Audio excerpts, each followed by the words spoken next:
War rages across the mortal realms. New alliances are formed while others lie shattered, and the dominant powers ever seek their next conquest. The restless undead look to unite the realms in death, though not all those under Nagash's thumb follow him willingly. While this and countless other battles rage on, one fact is becoming clear. The season of war has begun.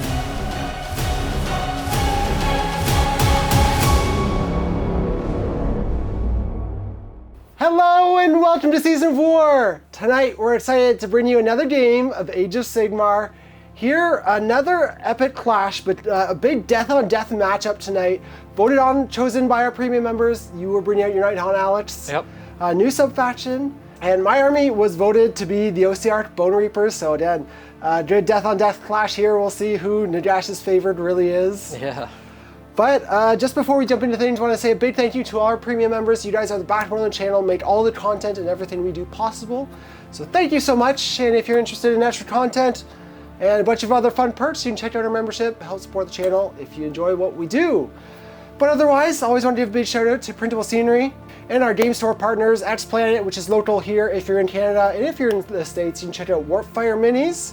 But for tonight's match, we're playing the mission from the GHB 2022, Battle Lines Drawn. They're all different. I feel like everyone we've played so far is a little, or a significant departure than kind of the standard we were used to from the past couple of years. Here, the big difference you'll already notice is there's no objectives on the table. With this mission, it's split into quarters, the quarters of the table, and that whole territory is considered the objective, which is interesting, definitely noteworthy. So you could be contesting an objective with someone who's like 24 inches away from you, potentially. Yeah. So that's very neat. That'll be potentially impactful here. I guess we'll find out how impactful it is. But Alex, again, playing the Nighthaunt here, do you want to take us through your army list? All right. So yeah, Nighthaunt, running the Scarlet Doom subfaction. So that's the one that makes Blade Geist battle line. Yep. And I have a bunch of Blade Geists. I got 10, 20 Blade Geists. I've got just 5 Hex Wraiths, 3 Spirit Hosts, keeping my heroes safe. As far as heroes, I got the Guardian of Souls, the Spirit Torment, and Lady Olinda herself. And then filling out my points, a Incarnate. Yes. And I think first time you've ran it in your Nighthaunt. Yeah. I have 20 more Blade Guys to build and paint, so he's a good way to soak up some points until they're ready. That makes sense. And obviously a strong piece in general. And we were actually just talking about it before, Dave. Very interesting that when you make me minuses to save with your charges. Yeah, because it just goes on the unit. It's not specific to like Nighthaunt units. Yeah. So he'll get benefit from the minus to save. So that potentially is going to be really big. Especially, I am generally a tanky army. With the reroll and all that, but if I'm rerolling a 6-up or something or worse, that's no good. But anyways, to jump in and take you through my list then tonight, again, I'm playing Ossiarch Bonereapers. I'm playing Petrofetch Elite, so one of the standard ones. I really would like to work on some of the new stuff, like the Stalkers, now that they can be battle line, and even just some different pieces. Would love to run, some different sub-factions, Stallion Lords, they're all fun. But anyways, tonight I've got 2 big 30 blocks of Mortek Guard.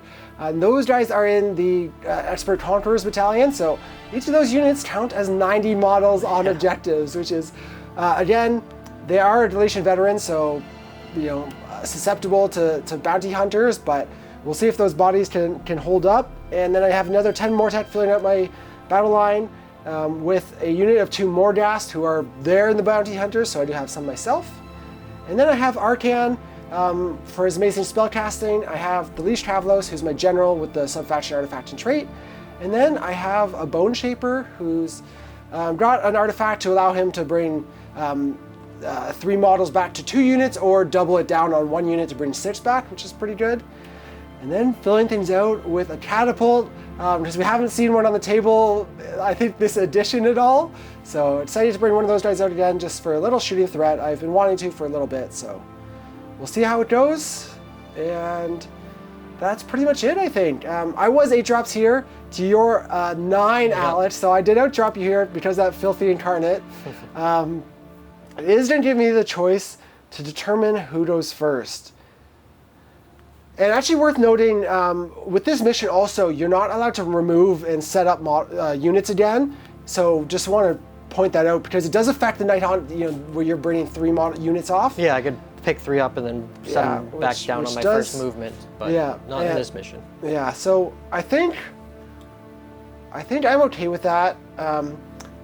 If I give you first here to be able to whip the Incarnate in to try and tag my Mortek and keep me from retreating out and getting the objectives. But I think that's probably the right call. Yeah, I think I'm going to do it, Alex. I'm going to give you first turn. We'll see how this game plays out, and we'll just jump into it with Nighthaunt, turn 1. All right.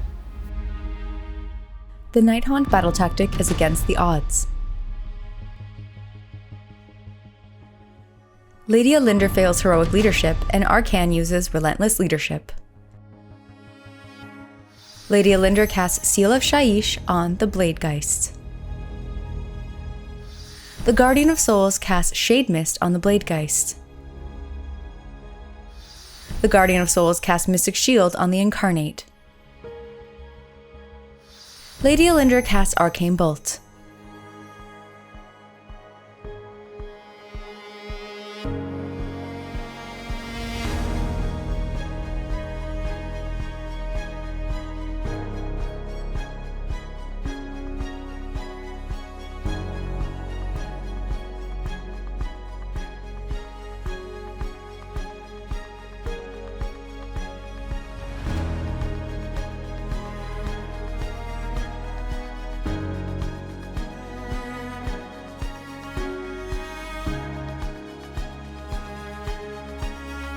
The Hex Race use At the Double and Phantasmal Advance.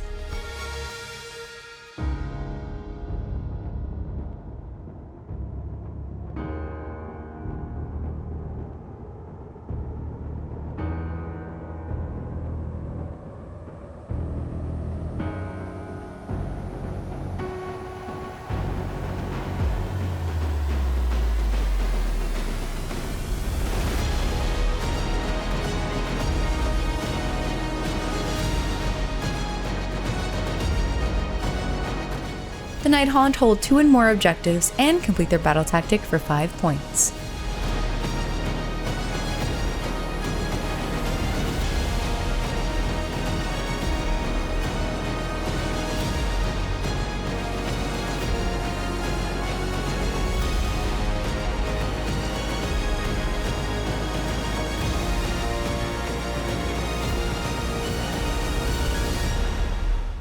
All right, so Nighthaunt, turn 1, Jordan gave me the turn, so I wasn't really set up to do a whole lot. I could have thrown the Incarnate in, tagged the Mortek, but Mortek are pretty, they could do enough to... They're pretty hitty. Yeah, so they could bracket him down, so no point in just throwing him in there to die before I can... Yeah, especially with 2 potential turns before your next turn. Yeah, he could be dead. Well, he could be dead and you brought them all back. Yeah, that too. I gotta either hit him hard enough to wipe him out in one go or not bother at all. The Incarnate's great to tie them up, but you want to utilize that at a time where you're like, at least setting up a play to get everything else in or whatnot. But actually, the Hex Wraith screen and their cool movement ability was smart, because it means if I have to avoid 3 of him if I don't want to get tagged and be unable to retreat. Yep. So they basically can't move without just charging at the Hex Wraiths, and then if they charge them, they tag him. Yeah, potentially. I can probably stay outside of 3, but it's going to mitigate things. Yeah. Everything else sort of just moved up. I buffed these guys. It was a pretty uneventful turn. I moved these guys just on enough to get a couple of bodies on here to take this. There's 1 or 2 Hex Wraiths taking that. I'm still holding this, so I'll get hold 1, hold 2, hold more. And I got my battle tactic to just keep control an objective. Yeah, it makes sense. It's a nice easy one. And yeah, I think that's pretty much where we're at. Again, early game, so no action yet. But we will jump into Ossiarch Bonereapers, turn 1. The Bonereapers' battle tactic is against the odds. The Bone Shaper uses Necromantic Mastery, and Lady Alinder fails Heroic Leadership. Arcan uses First of the Mortarchs. The Bone-Tithe Nesix fails its Punishment of Agony. The Bone Shaper casts Empower Nadirite Weapons on the Mortech Guard. Arcan casts Drain Vitality on the Incarnate. Arcan casts Mystic Shield but is unbound. Arcan casts Curse of Years but is also unbound.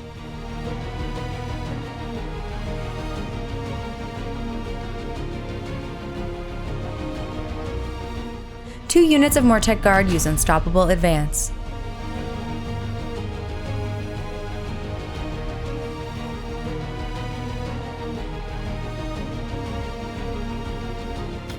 The Liege Cavalos uses Endless Duty on the Catapult, which deals no damage.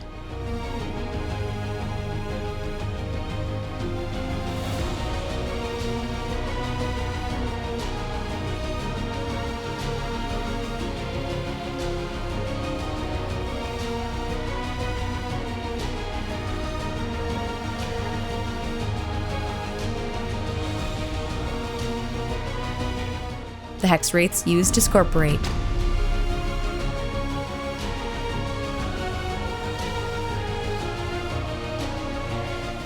The Liege Cavalos uses Endless Duty on the Mortech Guard, who kill the Hex Wraiths. The Bonereapers hold 2 and more objectives and complete their battle tactic for 5 points.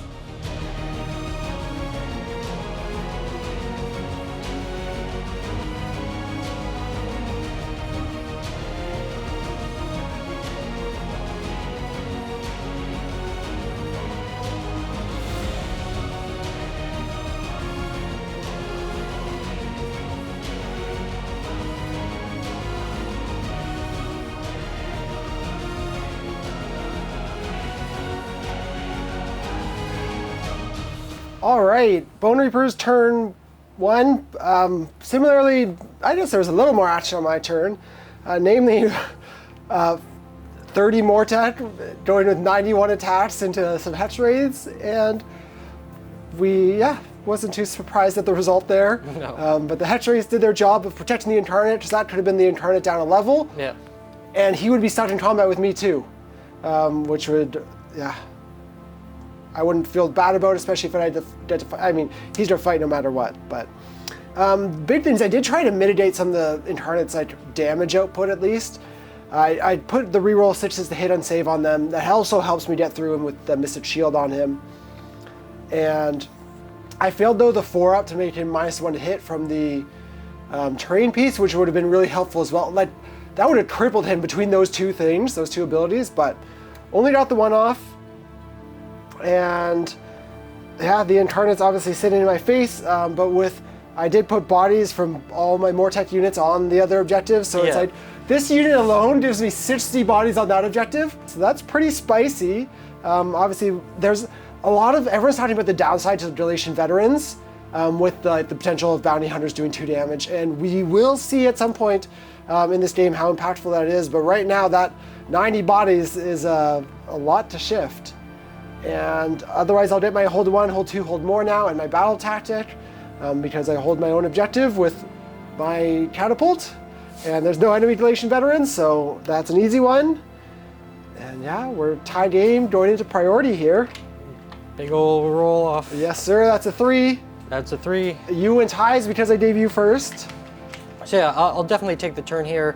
That's sort of, I set myself up to do this. Jordan's moved closer. I can now get all my stuff in and see how that Bounty Hunter works against your yes, we will see. Expert Conquerors. Yeah, I think the save stacking is going to be a big thing, but yeah, I don't think I'm going to make any unit Dilation Veteran only, because I just have so many more bodies that it doesn't really matter, and it might later in the game, so I'll save it. And yeah, we'll go into Nighthaunt turn 2. Yep. The Nighthaunt battle tactic is barge through enemy lines. Lady Alinder uses heroic leadership, and the Liege Cavalos uses heroic willpower. Lady Alinder casts Grief-Stricken, but is unbound. Lady Alinder casts Seal of Shaiish, but is also unbound. The Guardian of Souls casts Shade Mist on the Bladegeists. The Guardian of Souls casts Arcane Bolt.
Lady Alinder uses Lifting the Veil, but deals no damage.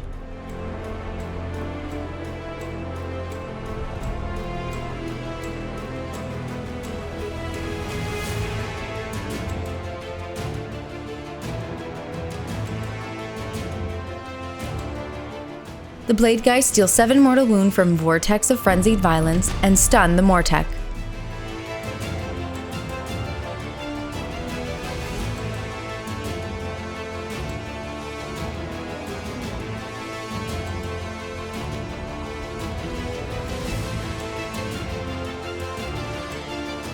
Both units of Mortek Guard use Shield Wall.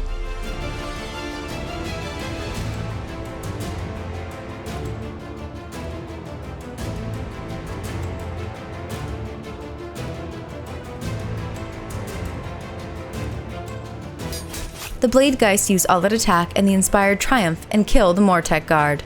Funny, double damage is good after all.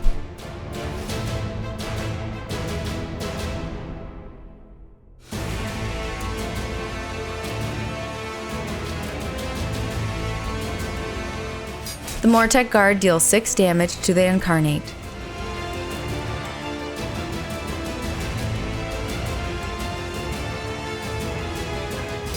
The Incarnate deals 6 damage to the Mortek.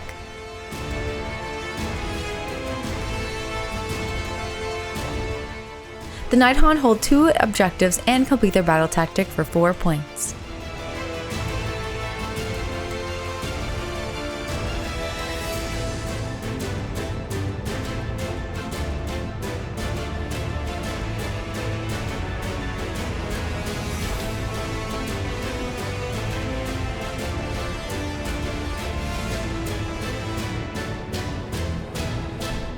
All right, so Nighthaunt, turn 2, top of round 2. As you can see, there's a Mortek-sized hole here. Yeah, I was feeling pretty good, and like, yeah, bounty hunters. Yeah. So, what happened pretty much was what I expected. I mean, it could have gone a little better. I was hoping to get a couple more. Like the 2 10 Bladegeists and Alinder all failed their charges. There's a couple more stacking minuses to hit. Yeah, Jordan was re-rolling 5s, but re-rolling 6s or re-rolling no saves would be even better. Yeah. But I played the 2 small heroes, 2 KG, because Jordan's got the 1 shot that can just auto slay them. Yeah. So they weren't even in range to charge. And then the other 3 failed. These guys made it in no problem, did 7 In the mortals. end, you didn't need it. Yeah, 7 mortals on the charge. Lady Alinder failed the veil, of course. Yeah. But yeah, so after hit and wound, I had 20 attacks go through, and Jordan had his 5-up re-rolling save, saved a couple, but still, when they're 2 damage apiece, that was, it was just too much. Yep. No, you had 20 go through 20 go through, yeah. after saves. After saves, yeah, so it was 40 damage 40 to damage. my ward. Yeah, going into the ward. Yeah, huge. Yeah, quite a bit. And just like, so bounty hunters doubles their damage, but attacking in 2 rows has also doubled their damage. Yeah. They're 4 times what they were a month ago. Yeah, definitely strong now. I think the coherency thing's great and being able to attack in 2 ranks. Yeah, makes many units viable that never were. Yeah, and here, like, we saw the output now. They're cut in half if they're not going into a Galatian veteran unit. Yeah. So this is probably one of the first matches on the channel so far that we've seen 2 armies that are heavy into Galatian veterans. So it's going to be interesting for sure. Mm-hmm. And then the Incarnate went in. There was nothing left of the 1 unit, so we just hit the other and kind of whiffed on it. He killed 6 Mortet. I did 6 damage to him, but yeah, it just you rolled over a 6, so it didn't matter. So going into Jordan's turn, I'm a little bit afraid here. Yeah, you did not hold 1, hold more. Sorry, hold 1, hold 2. Not hold more, but you get your battle tactic. Yep. So 4 points for you, so solid turn. Yeah, we will see going into Ossiarch Bonereapers turn 2. The Bonereapers' battle tactic is eye for an eye. The Bone Shaper uses Necromantic Mastery, and Lady Alinder uses Heroic Leadership. Arcan uses First of the Mortarchs. The Bone-Tied Nesix fails its punishment of agony. Arcan casts Curse of Years, dealing 11 mortal wounds to the Incarnate. The Bone Shaper fails to cast Empowered Nadirite Weapons. Arcan casts Drain Vitality on the Bladegeist. Arcan casts Mystic Shield on the Mortek Guard.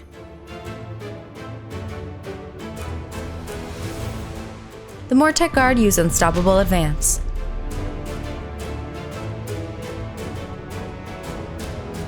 The Bladegeist redeploy, moving 2 inches.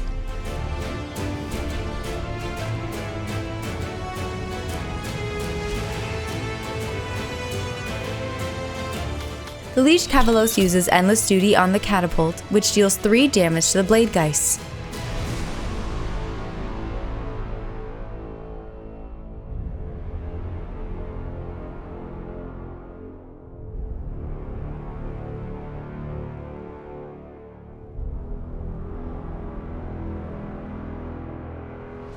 The Incarnate stomps the Mortek Guard, dealing 2 mortal wounds. The Mortek Guard use Bludgeon and deal 5 damage to the Incarnate.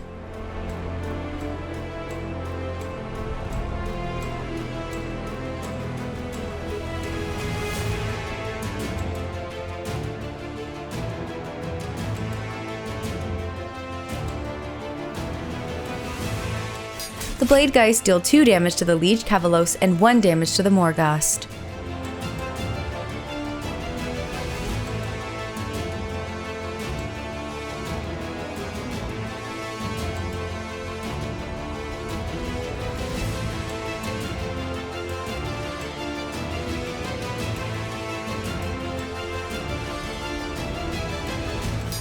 The Mortek Guard deal 5 damage to the Bladegeist.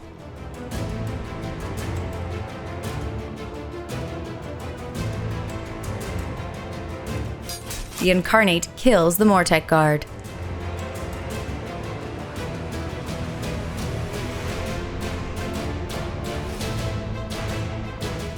The Bladegeist discorporate, and the Liege Cavalos deals 2 damage to them.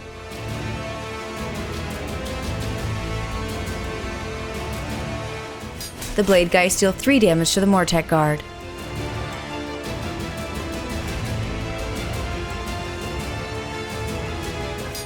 The Morghast uses Endless Duty and deals 5 damage to the Bladegeist. The Bladegeist use Inspiring Presence. The Bonereapers hold 2 objectives but fail their battle tactic for 2 points.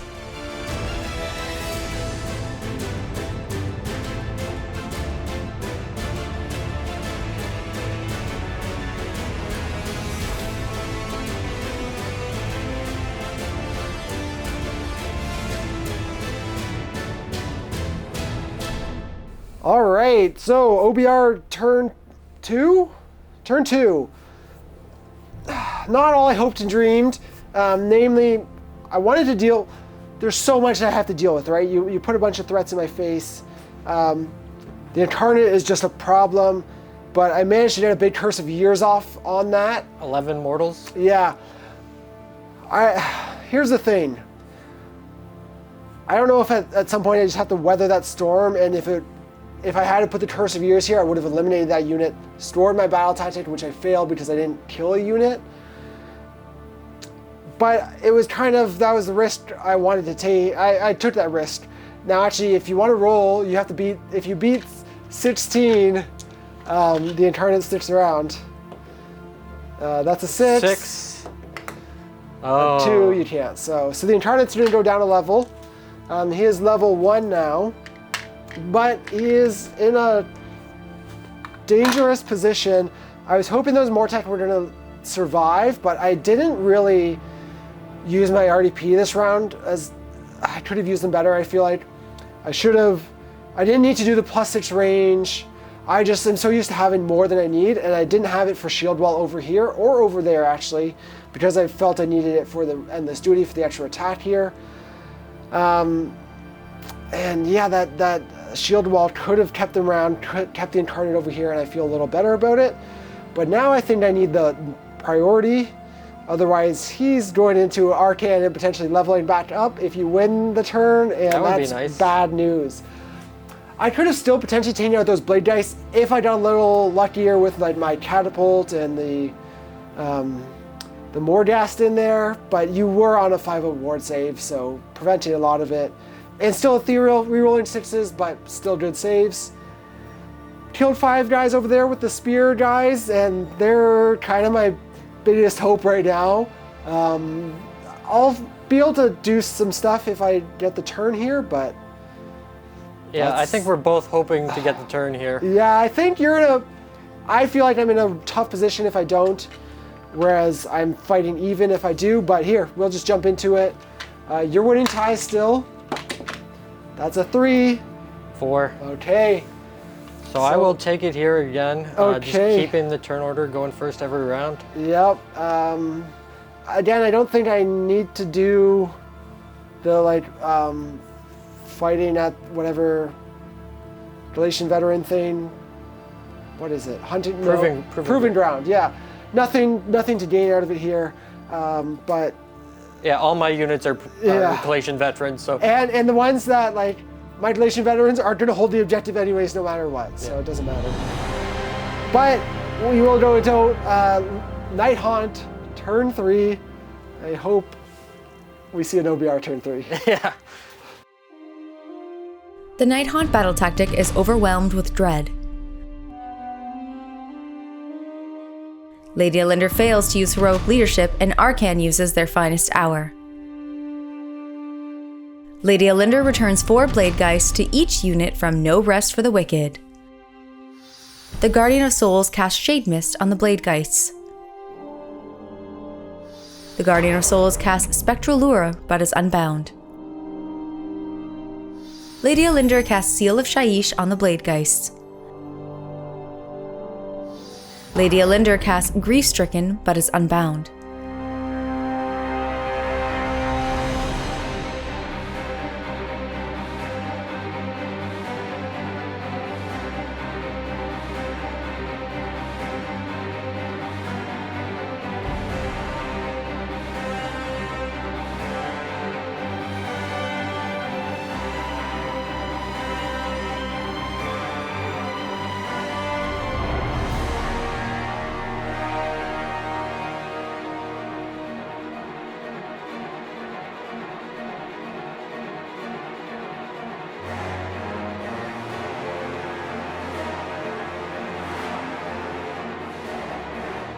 Lady Alinder uses Lifting the Veil but deals no damage.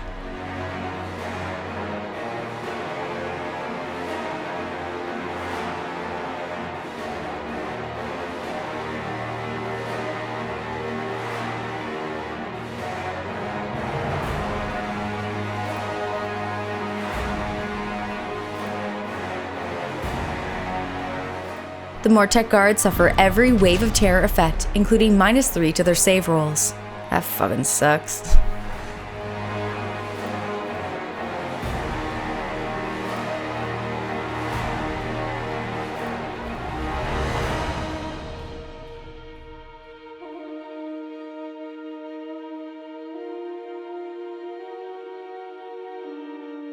The Bladegeist unit deal a combined 10 mortal wounds from Vortex of Frenzied Violence.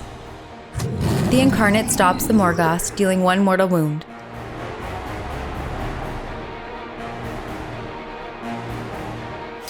The Bladegeist use all-out attack and kill the Mortec guard. That's not even fair.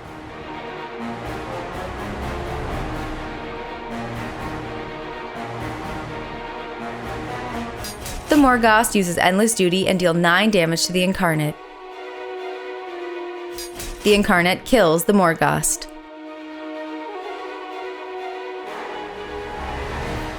The Nighthaunt hold 2 objectives and complete their battle tactic for 5 points.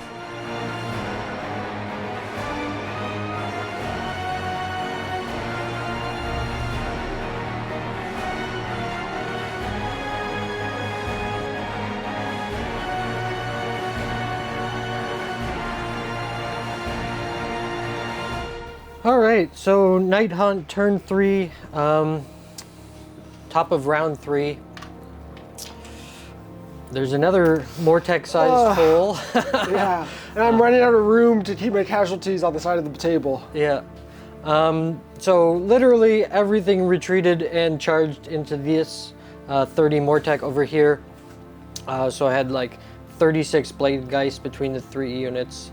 And 3 heroes and Spirit Hosts all charged them. I got the minus to hit, minus to save, and fighting last. And -3 to save. -2 to hit, yeah. So yeah. So I didn't use Shield Wall because re-rolling 7s isn't very good on D6. Yeah. So I got my battle tactic though to have all 3 of the effects on them.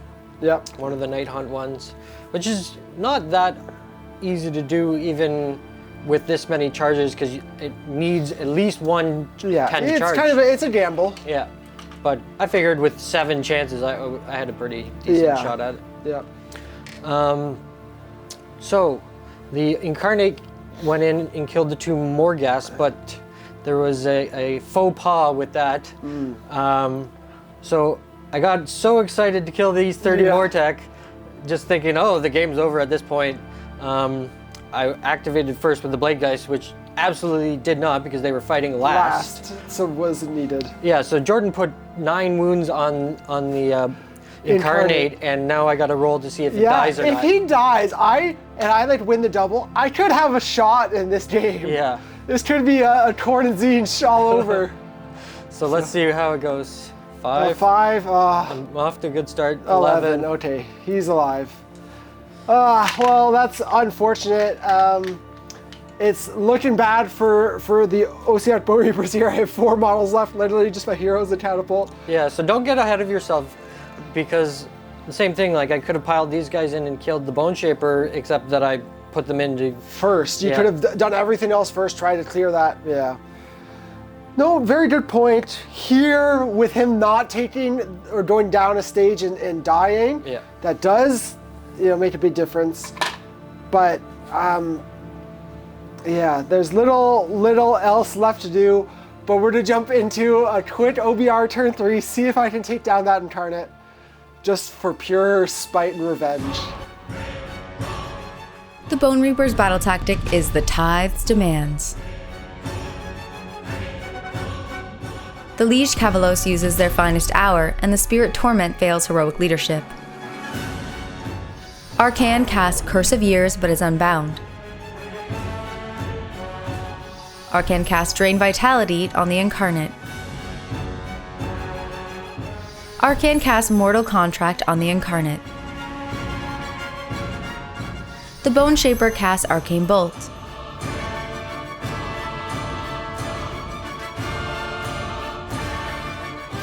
The Liege Cavalos uses Endless Duty on the Catapult, which deals 5 damage to the Incarnate. The Liege Cavalos deals 1 mortal wound from Unstoppable Charge.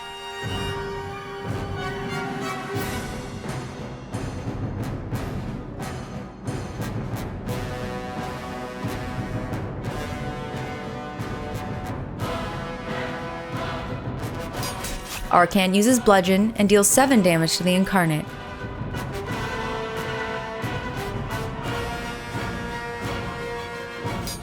The Incarnate deals 8 damage to Arcan. The Liege Cavalos uses Bludgeon and deals 3 damage to the Incarnate. The Incarnate dies! Moral victory? The Bonereapers hold 2 objectives and complete their battle tactic for 4 points. All right, feeling good. Everything went perfectly as planned. Ossiarch Bonereapers, I took this objective, I slayed the Incarnate, I lost no heroes in return. Namely, you went for Arcan, did 12 damage to him, but it made enough wards to keep him alive. Yeah. Otherwise, yeah. On the jaw attack, I needed both of them to go through to have like a good shot at it. Guarantee, yeah. I rolled 1/1 on a 2-up for the wound, so. Yep, yeah, and the 6s, re-rolling 6s, both to hit and to save, helped me on both occasions here, because I dealt exactly 18 damage in total to the Incarnate this turn, so he literally had no chance to survive. That's a magic number. Yeah. His only chance was to kill Arcan. Yes, yeah, exactly. I did my battle tactic. I get 2 points for holding 1 and more holding 1 and 2 objectives. But otherwise, I think we can just roll priority here. I obviously need it for any shot at doing anything, but realistically, I don't think there's any hope for me. Yeah, you could score some points, but I think the game is So lost. we'll roll a priority just to see if I can just battle tactics and that kind of thing. I got a 1. That's a 6 for me. So I would take the turn, get the turn here. All I'm going to try to do is a battle tactic. So what I'll do is just do the 2 in your territory. I'll put my Liege Cavalos there, and I'll have to put Arcan Light here or something. But just enough to give me 2 units in your territory. So I'll get my battle tactic here. Depending on where things are, actually, especially I'd shoot. Let's say shoot the catapult at those. I get hold 1, hold 2, hold more for 1 turn because I take your objective. I get 5 points. But yeah, I think you'll obviously clean it up from there after my turn 4.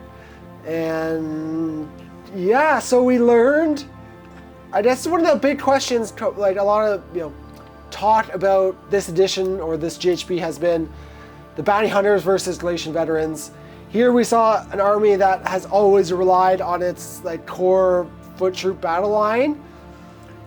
It didn't go well. Yeah, no, when your entire army is Mortec Guard and Mortec Guard get blown up at double the rate.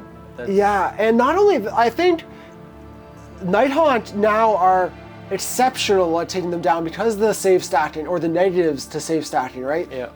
No other army can do that in the same way, unless maybe, we've seen Deepkin with it, with potentially, the Eidolon of the Sea doing minus D3. That could do it. There's lots of purple suns, but yeah, when you're saving on 6s or 7s, it doesn't really help to reroll very much. No. And plus, I mean, all my charges are doing mortals too, which really hurts you. Yeah, and I know during the game you were talking about whether you liked Lady O or not, but she brought back 8 bodies just with her 1 ability, the 1 turn. Yeah. Yeah, but on the other hand, she whiffed both times I tried to lift the veil. Yes, yeah, that's true. So, still, yeah, interesting though. But just replenishing those units, it didn't give me a chance to finish them off, right? Yeah, but I mean, she brought back 8. She costs 20. Yeah, so whether she's worth it on average, game in, game out. Yeah, that's a good point. But helpful to have a hero and different tech pieces as well. But otherwise, this is, again, one of your first games with Nighthaunt and first game with the new GHB. Yeah, and I like the Scarlet Doom. It's just sort of aggro. You just charge everything in and hope for the best sort of thing. Yeah. Not how Nighthaunt really ever was able to play before. No, they never had the damage output for it before. and even in Scarlet Doom, they probably didn't have it until they added the 2 ranks of fighting. Like, yeah, just took it over the top. But yeah, Blade Geists are there's a reason they're sold out everywhere. Yeah, yeah. And I've got 20 more to build, and once I build those, I don't know if they swap out for the Incarnate or for Lady Olinder, but you know, they'll be making it in the list at some point. Oh yeah, for sure. But yeah, it's sad for OBR in this one. It was a little bit of a painful game to be on the receiving end. I think, to be fair though, I think that what was a turn 3 priority. I think, oh yeah, if you had got the double turn either time, like. So yeah, it wasn't a landslide or anything. No. You know, I was in the game with a fighting chance for a couple turns, and yeah, I could have turned it around. I think would have let me finish off both those units potentially, right? Mm-hmm. And then you just have 10 blade dice left, and I still have my 30 blocked. I have my more gassed. I didn't take him down that turn, but potentially, yeah, I don't know if I really would have been. Maybe I didn't lucky with another Curse of Years and shoot the catapult shots in there and can get another level off the Incarnate. So there was still, you know, still opportunities in there, but definitely going to be building up some of the other units, the stalkers and whatnot in OBR. Yeah, battle the ones line that had now, never seen the table before. Exactly, and like again, the more deaths for an alternate unit would be great against an army that I could rend potentially.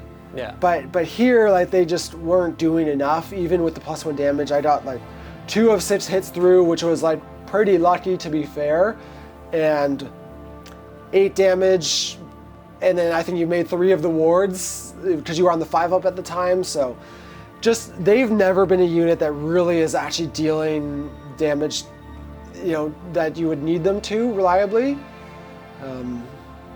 But yeah, we'll see if some stalkers can do it.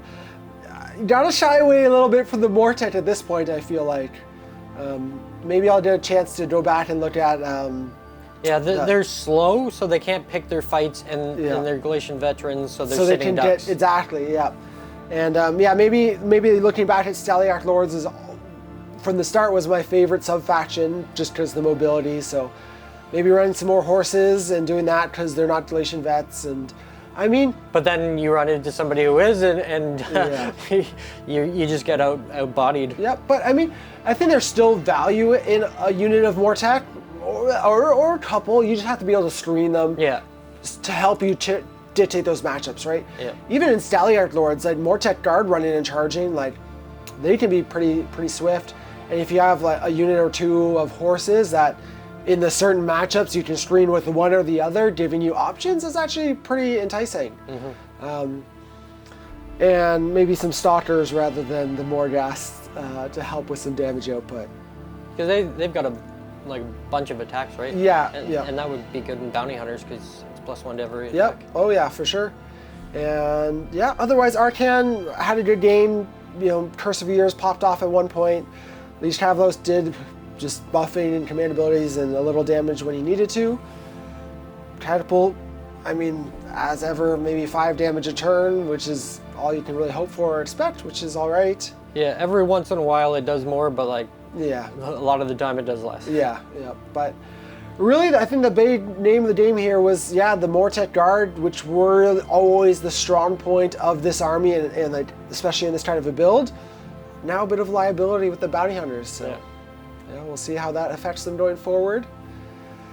But otherwise, a big, nice win for Nighthaunt, showing off their strength and their abilities, you know, in the new GHB and with the new tome and everything kind of combining. But yeah, I think that pretty much wraps it up. So we'll say a big thank you to everyone for watching, especially to our premium members who make all our content possible. So thank you guys so much, and consider joining if you haven't.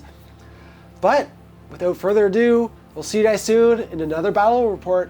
Take care.